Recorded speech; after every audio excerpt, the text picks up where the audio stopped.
Good morning, my brothers and sisters. Welcome to episode number 80 in the book of Genesis. Great thought today. And we're going to talk about cutting a covenant, because that's what God is going to do with Abraham and, in a sense, also with us. So don't hold that too far at arm's length.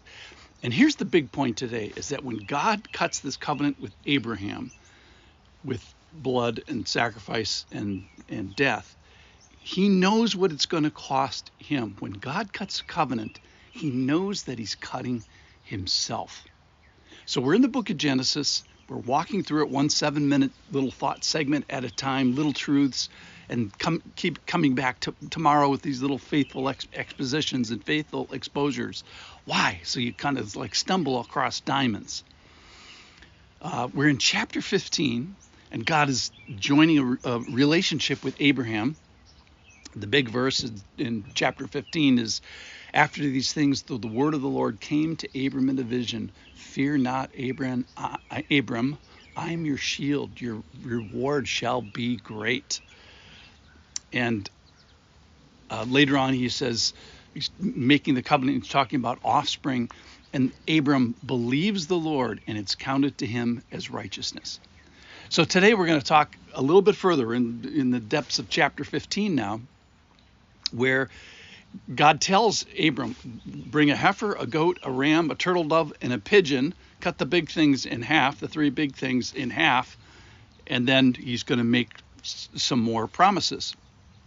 This is Genesis chapter 15, verse 17.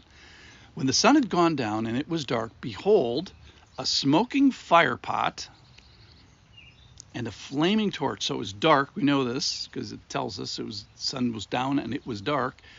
And this smoking fire pot and a flaming torch passed between the pieces of the cleaved in half heifer, goat, and ram.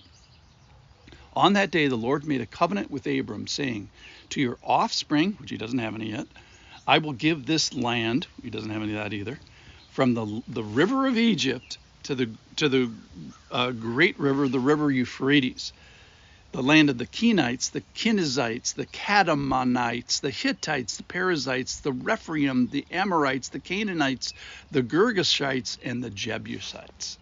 So what a great picture here, a reality where God's presence manifests visually as a smoking fire pot and a flaming torch. So the sun's down, it's dark, and somehow this flaming torch, it must have been very impressive. And maybe that's why everybody loves a campfire and everybody loves a bonfire. God's presence is often associated with fire.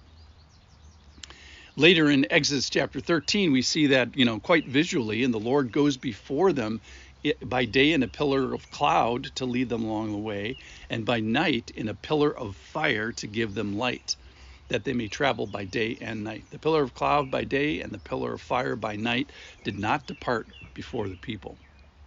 So sometimes the Lord goes before his people with fire. And what I want to emphasize today, though, is the drama of this covenant, the violence of this covenant between these two hunks of halves of these bodies. Before we talk about the covenant per se, I want to talk about the land. And this is a vast piece of land. I don't know, it's maybe 10 times bigger than what we call Israel today. But when Solomon reigned, the promise was actually fulfilled. In 1 Kings chapter 4, 21, it says, Solomon ruled over all the kingdoms from the Euphrates, up in the north, that's way up in Iraq, to the land of the Philistines, to the border of Egypt. They brought tribute and served Solomon all the days of his life. So 1,000 years from today's passage, this verse came true. So God is faithful to the promise to Abram, as well as to the little Abrams, which is going to tell us that we can also receive this covenant.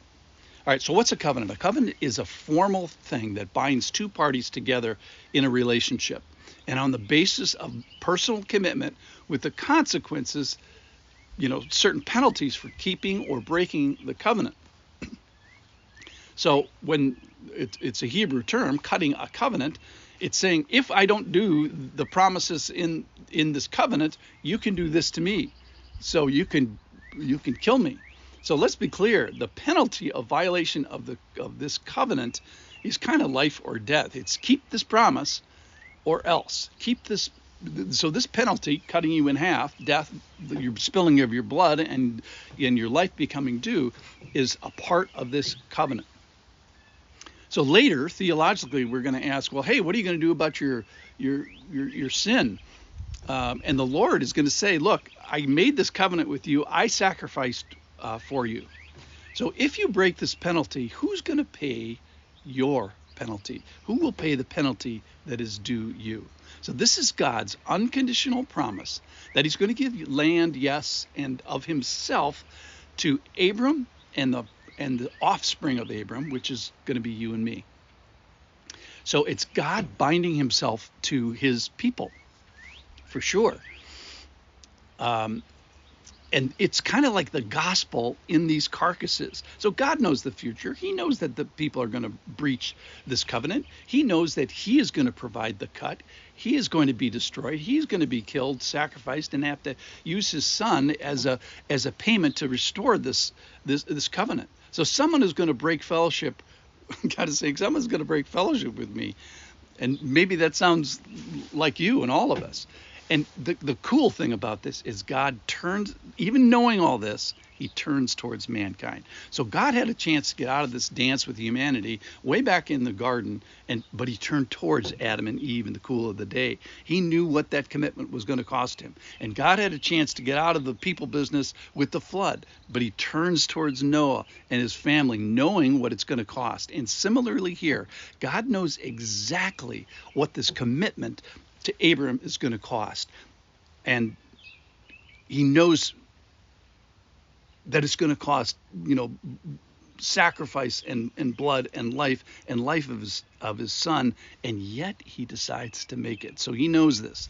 So Abram makes this covenant. He's going to break this. God makes the covenant. He's not going to break this. God is saying, I'm giving you of myself. I'm giving you of the land. I'm giving you of the offspring. It's a very high cost covenant. It's the highest cost to God, because he's going to have to, cut himself in a sense, as payment for this. So in conclusion, you should feel valued. This is how much he values being in a relationship with people. You are seen, you are understood, you are pursued. So when God cuts this covenant with Abraham, he knows that he's going to have to cut himself to fulfill it. Thanks for listening.